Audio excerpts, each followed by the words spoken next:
Praise the lord, హల్లెలూయా. దేవుని నామంలో మీ అందరికీ వందనాలు. నా జీవితం ఎట్టుపోతుంది, ఏం జరుగుతుంది, ఎన్నో పరీక్షలు నేను ఎదుర్కొంటున్నాను నా జీవితంలో.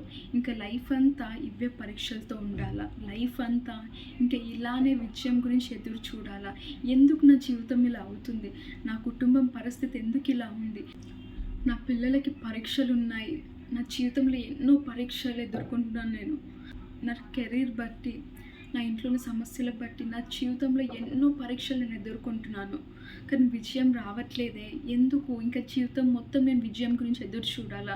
ఎందుకు దేవుడు నా జీవితంలో ఇలా చేస్తున్నాడు? దేవుడు ఎక్కడ ఉండు? నేను దేవుడిని అడుగుతున్నానే నాకు విజయం కావాలి, కానీ ఎందుకు రావట్లేదు? Where is God?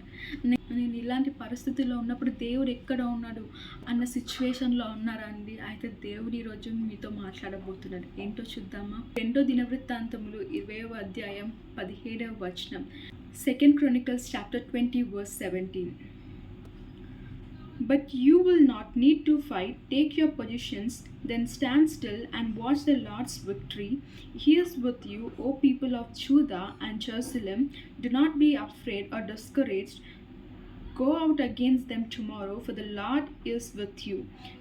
ఈ యుద్ధంలో మీరు పోట్లాడవలసిన నిమిత్తము లేదు. యూదా వారల్లారా, యెరూషలేము వారల్లారా, మీరు యుద్ధ పంక్తులు తీర్చి నిలువబడుడి. మీతో కూడనున్న యెహోవా దయచేయు రక్షణను మీరు చూచెదరు. భయపడుకుడి, జడియుకుడి, రేపు వారి మీదికి పోవుడి. యెహోవా మీతో కూడా ఉండును.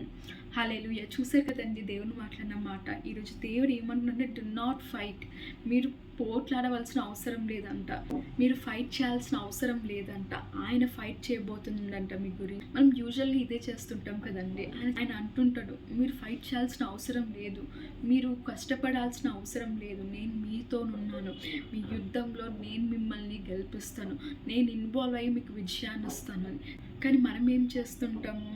లేదయ్యా నీకు తెలీదు, నేను నా సిచ్యువేషన్ గురించి నీకు తెలీదు, నేను ఎన్నో ఇయర్స్ నుంచి నేను ఎక్స్పీరియన్స్గా ఉన్నాను, ఇది నేనే ఫైట్ చేస్తాను అని మనం ఇన్వాల్వ్ అవుతాం, మనం వరీ అవుతుంటాము. అయితే దేవుడు అనేది ఏంటంటే, లేదు, నాకు వదిలేయండి, నేను చూసుకుంటాను, మీ గురించి నేను ఫైట్ చేస్తా, మీరు పోట్లాడాల్సిన అవసరం లేదు, భయపడకూడి, నేను మీతో ఉన్నాను అని. అయితే ఎప్పుడైతే దేవుడు నేను మీతో ఉన్నాను, నేను ఫైట్ చేస్తానంటే అక్కడ విజయం అనేది ఆల్రెడీ ఇంకా ఫిక్స్ అయిపోయిందంట. ఎందుకంటే దేవుడు ఇన్వాల్వ్ అయిన చోట విజయం తప్పకుండా మనకు వస్తుంది. మనం భయపడాల్సిన అవసరం లేదంట. కానీ మనం చేసేది ఏంటి? మనం దేవుడిని ఇన్వాల్వ్ అవ్వనీయము, మనం ఫైట్ చేస్తుంటాము.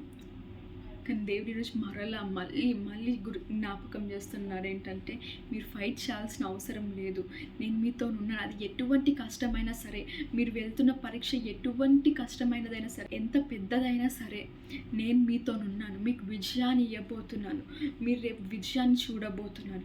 ఇన్ని డేస్ చూడలేదా? ఇక మీరు విజయాన్ని చూడబోతున్నారంట. ఇక్కడ నుంచి మీకు ఓన్లీ విజయమే రాబోతుందంట.